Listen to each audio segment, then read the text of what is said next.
Mi nombre es Javier Urra, soy doctor en psicología, soy doctor en ciencias de la salud, soy académico de número de la Academia de Psicología de España, soy el embajador de la Asociación Iberoamericana de Psicología Jurídica, he sido el primer defensor del menor en la Comunidad de Madrid, soy profesor de la Universidad Complutense de Madrid y he publicado 77 libros.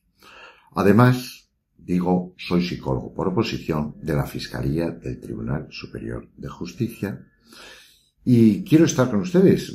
Amablemente me han invitado para hablar de la quiebra de la salud mental.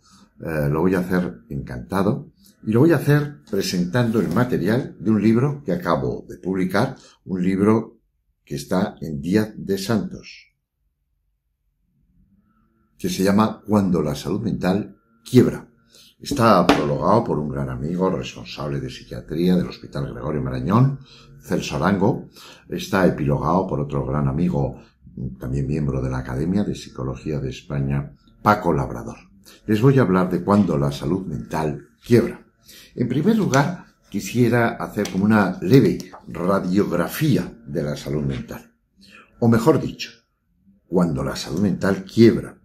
Porque este es un problema sanitario de una gran envergadura. Este es un problema que genera muchísimo dolor, muchísimo sufrimiento, que es distinto al dolor físico, el sufrimiento de los seres humanos, y que atañe, por lo tanto, a la salud pública de todo el mundo. Déjenme que les diga que el suicidio es la primera causa de defunción no natural, el suicidio. En España, por ejemplo, mueren por suicidio 3 personas, 3 por cada una que muere por accidente de tráfico. En esta radiografía de la salud mental quiero trasladarles que a lo largo de la vida 1 de cada 4 personas, 1 de cada 4, sufrirá un trauma importante y una enfermedad, un trastorno mental severo, un 25% de la población. Es ya hoy la principal causa de años vividos con discapacidad. Los problemas de salud mental. Cuando hablamos de la salud mental, hablamos de que un 20% de los menores de edad, los menores de 18 años, van a presentar y presentan durante la infancia algún problema de salud mental que requiere atención especializada, quiero decir clínica, quiero decir de psicólogos clínicos, quiero decir de psiquiatras infanto-juveniles. Un 3% de los niños y de las niñas han tenido en el último año pensamientos suicidas. Vean, por lo tanto, que estamos hablando de un tema realmente importante. Cuanto más con el COVID, que nos tuvo encerrados, que nos demostró la vulnerabilidad, que nos generó miedo, que desequilibró a personas que tenían ya alguna patología por pensamientos obsesivos, por pensamientos inusitados y extraños, por dependencia, por ludopatía, por consumos de alcohol. Es decir, que ese seísmo ha venido a machacar en una sociedad donde hay patología social, donde hay mucho estrés, donde se va muy rápido, donde no hay tiempo para la espiritualidad, donde en gran medida se ha perdido esa idea de que podemos subsistir a la muerte. Por lo tanto, la angustia, el pánico, la ansiedad se apodera de gran parte de la población. Tengan en cuenta el consumo de drogas, tengan en cuenta la corrupción, tengan en cuenta hechos violentos y veremos que la patología es más bien social, aunque el tratamiento lo damos individual. El 11% de la población española, 11% está consumiendo ansiolíticos, somníferos, hipnóticos. Es una gran proporción de la población. ¿Y esto a qué se debe? Pues muy posiblemente a que no hay tiempo para entrar en una terapia, en una psicoterapia profunda, y todo lo que se hace es se receta un psicofármaco. Fíjense que en España el 4,5% de la población, más del 4%, está consumiendo antidepresivos y estimulantes. Y no quisiera dejar pasar este apartado sin decir que el riesgo de adicción es grande. Pero déjenme que les señale un dato esencial. El 70% de las patologías mentales de los adultos tienen sus raíces, tienen su etiología en la juventud en la adolescencia o en la infancia. Es manifiesto que tenemos, por lo tanto, que trabajar con los niños, con los adolescentes y con los jóvenes. Claro que tenemos algunas patologías que yo tengo la impresión de que están hipertrofiadas. Por ejemplo, el trastorno por déficit de atención e hiperactividad. Sin embargo, debo reseñar que la depresión está infradiagnosticada en niños, adolescentes y jóvenes, y eso porque cursa de una manera paradójica. A veces pareciera que el joven es oposicionista, y no. Ha perdido la ilusión por la vida, por salir con los amigos, por arreglarse, por vestirse, por...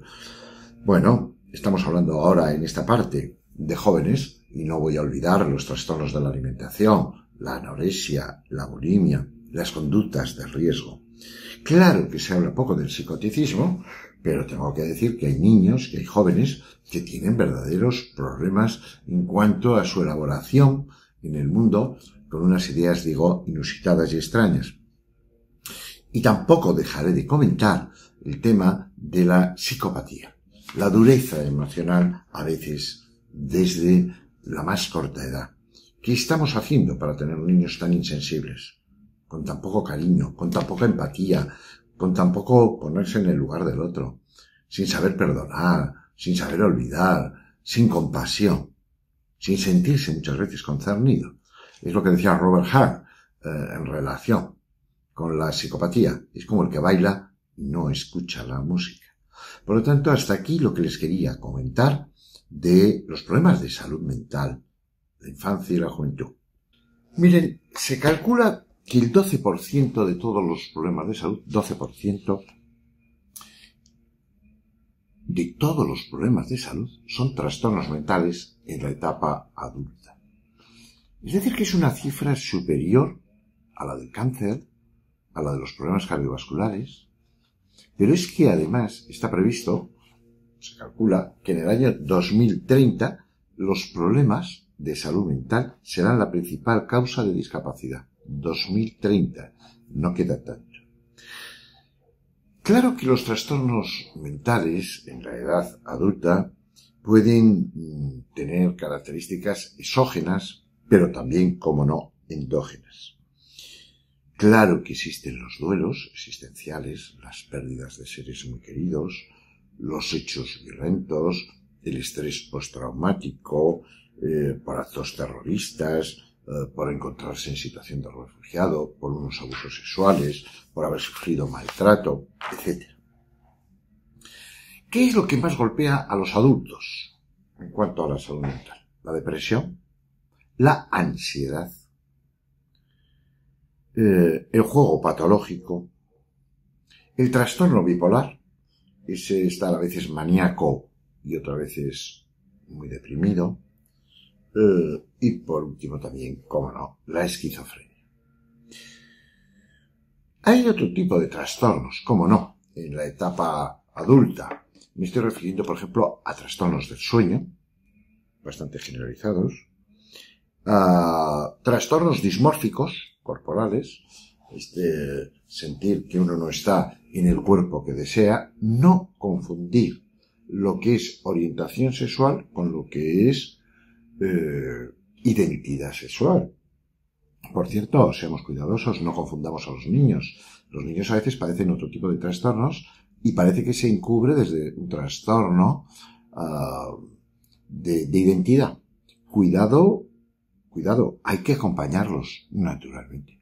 Hay que confirmar a lo largo del tiempo que quieren, si es niño, ser niña o viceversa, pero cuidado con hormonar, porque estamos ya tomando una decisión compleja y mucho más con una intervención quirúrgica.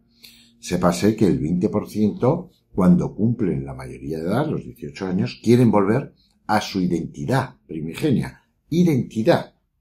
Y ya no es posible. Por lo tanto, el problema es grave.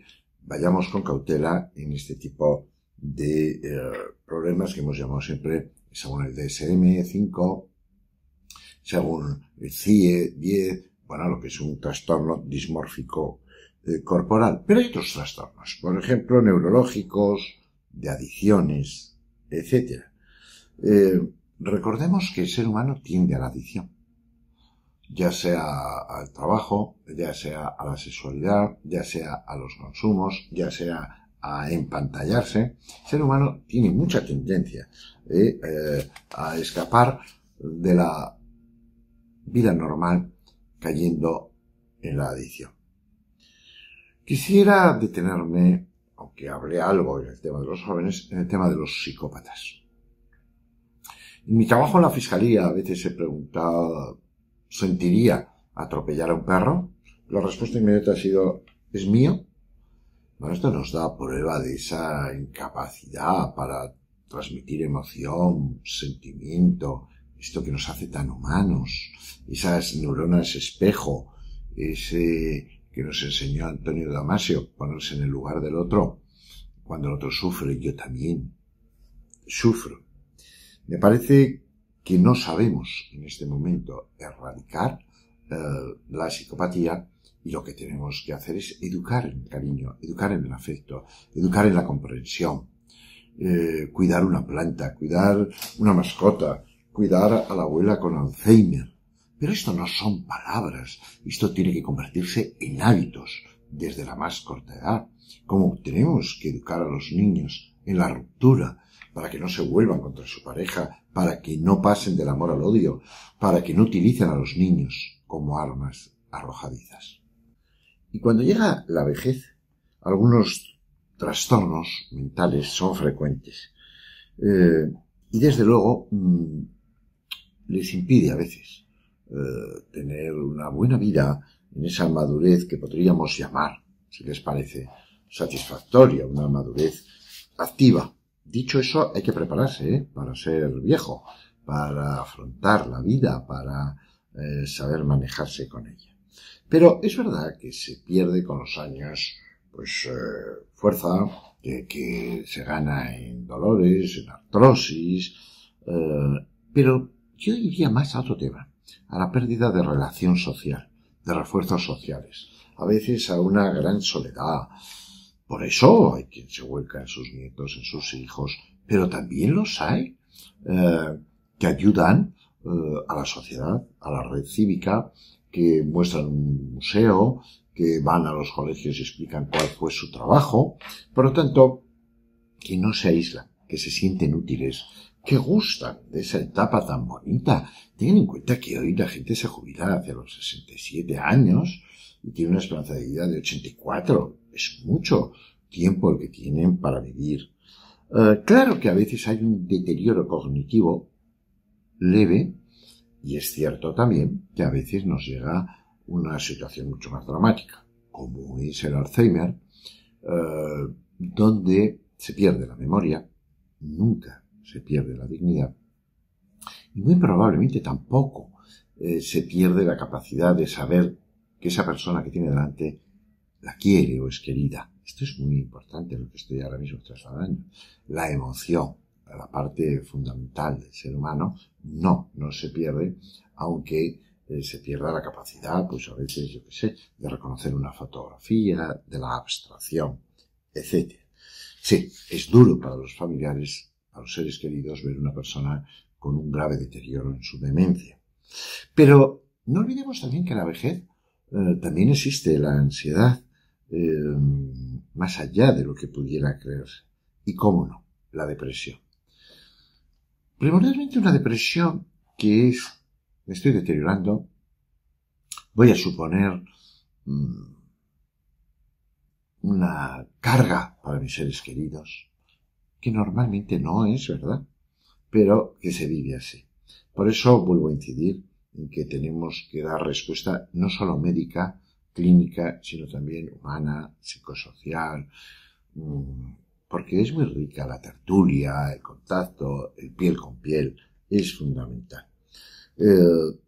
La ternura, el cariño, son esenciales, cuanto más en la tercera edad, en la vejez. Hay que hacer un esfuerzo también para caminar, para hacer algo de deporte, para gustar de conocer nuevas cosas, para no quedarse solo en la nostalgia de que los tiempos pasados fueron mejor, para involucrarse, para sentirse concernidos. Digo, disfrutar de la jubilación, buscar, en la medida de lo posible, cómo no, ser activos. Y tenemos que conseguir programas basados en la comunidad, no tanto la psicopatología como la comunidad, que sirva de sostén para los abuelos, para la gente vieja. Hay que hacer campañas, hay que formar. Un país como España tiene problema muy severo. España es, junto con Japón, el país del mundo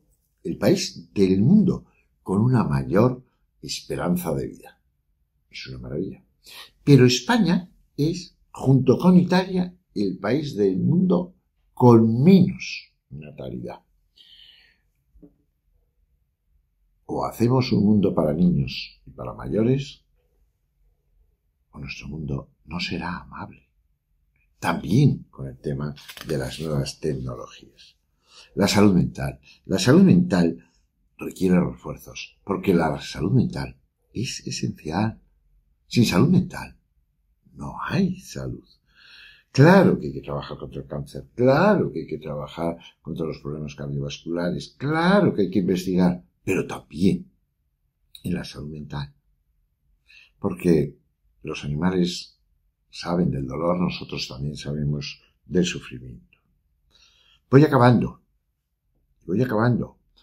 ilusionado de estar con ustedes, de presentarles mi último libro, Cuando la salud mental quiebra, que está editado por Díaz de Santos. Y decirles que debiéramos de investigar en búsqueda de biomarcadores en la relación entre la genética y la enfermedad mental, en la búsqueda del conocimiento de las bases biológicas y cerebrales. Hay que detectar e intervenir precozmente. Bien haremos en describir la realidad, en afrontarla, en ocasiones en prevenirla. Y cómo no, en cuidar la estructura social, la estructura personal, la familia, desde el cariño, desde el apego, desde el vínculo, desde la ternura, desde la palabra, desde la riqueza del lenguaje, desde el sentido del humor, desde el no pedirle a la vida más de lo que la vida puede dar y trasladar el criterio que lo importante no es el yo, lo importante son los otros, lo importante son ustedes. Muchísimas gracias.